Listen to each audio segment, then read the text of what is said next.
Bonjour, je m'appelle Cornelia, j'ai 34 ans, je suis la maman d'une petite fille de 7 semaines. Je suis comptable, c'est mon métier depuis plusieurs années, donc je travaille essentiellement dans les cabinets comptables. Aujourd'hui, je crée ce podcast pour que ce soit un endroit où je partage ma petite expérience parce que je me suis mariée à la coutume comme à l'état civil. À la coutume, on griffe, je suis d'origine gabonaise, donc j'ai fait un mariage religieux, si on peut le dire comme ça ici en France. Donc après le mariage, les parents sont là, c'est quand le bébé n'arrive pas que j'ai voulu faire le bébé pour mes parents, non, mais c'est vraiment moi-même aussi j'aspirais déjà avoir un enfant, né d'une famille de plusieurs enfants. Je n'imaginais pas que mon parcours aurait été si difficile. Alors, mon père a fait 23 enfants avec plusieurs femmes et ma mère en a fait 8. Donc, je suis l'avant-dernière de 8 enfants, dont 6 filles et 2 garçons.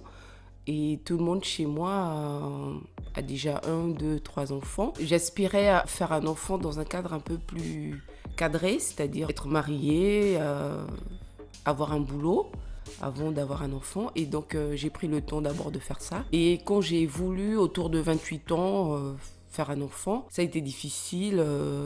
C'est vraiment l'idée de ce podcast, finalement, partager cette petite expérience, parce que je pense qu'il y a plusieurs femmes qui passent par des fausses couches. On leur demande de ne pas en parler, d'attendre toujours 3 mois pour pouvoir finalement en parler. Pour moi aussi, c'est une façon de dire que c'est possible. Faut pas arrêter d'y croire. En gros, dans ce podcast, ce que j'ai envie de donner comme information, c'est finalement que, ok, ça fait partie de la vie de faire une fausse couche. Quand on a le désir d'enfanter, de fonder une famille, on peut être confronté à plusieurs problématiques comme la fausse couche, un œuf clair, la stérilité, l'endométriose. Il faut espérer, continuer, se former, se soigner parfois, consulter, y croire quoi.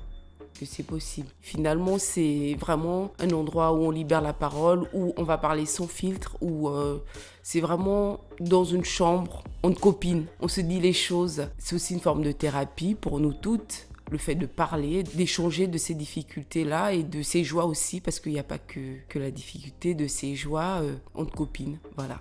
On va parler de la maternité, de la grossesse, de la parentalité aussi. Pourquoi pas. La grossesse, c'est surtout, moi par exemple, je veux partager mon expérience. Le fait que j'avais vécu des fausses couches, j'étais vraiment pas sereine tout au long de ma grossesse. Malgré tous ces échecs, comment vivre finalement à nouveau une grossesse épanouie. Et aussi partager le fait que finalement, comment on vit une grossesse lorsqu'on n'a plus sa mère, lorsqu'on n'a plus cette figure-là, parce que lorsqu'on est enceinte, moi personnellement, ça m'a ramené à mon enfance. J'ai perdu ma mère il y a 13 ans. Je suis guérie de ça, même si je ne l'ai pas oublié.